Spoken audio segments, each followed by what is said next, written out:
बिस्मिल्लाहिर्रहमानिर्रहीम। अस्सलाम वालेकुम। बेवकूफ़ की सोहबत। हज़रत ईसा अलैहिस्सलाम तेज़ तेज़ कदम उठाते हुए एक पहाड़ की तरफ जा रहे थे। एक आदमी ने बुलंद आवाज़ से पुकार कर कहा, ए खुदा के रसूल अलैहिस्सलाम, आप इस वक्त कहाँ तशरीफ़ ले जा रहे हैं?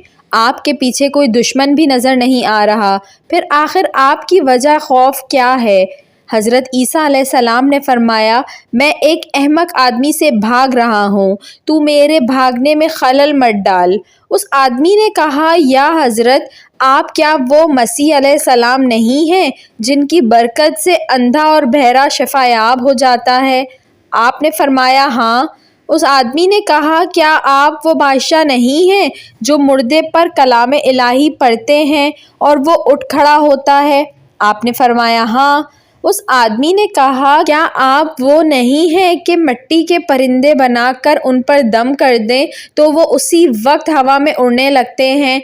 आप अलैहिस्सलाम ने फरमाया, बेशक मैं वही हूँ। तो उस शख्स ने हैरानगी से पूछा कि अल्लाह ने आपको इस कदर कुव्वत अता कर रखी है, तो फिर आपको किसका खौफ है?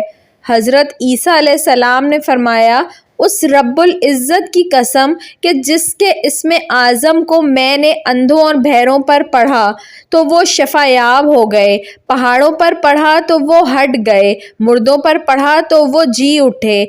लेकिन वही इस्मे आज़म मैंने अहमक पर लाखों बार पढ़ा लेकिन उस पर कुछ असर ना हुआ। उस शख्स ने पूछा, या हज़रत, ये क्या है कि इस्मे आज़म अंधों, बहरों और मुर्दों पर तो असर करे लेकिन अहमक पर कोई असर नहीं करता, हालांकि हिमाकत भी एक मर्ज है?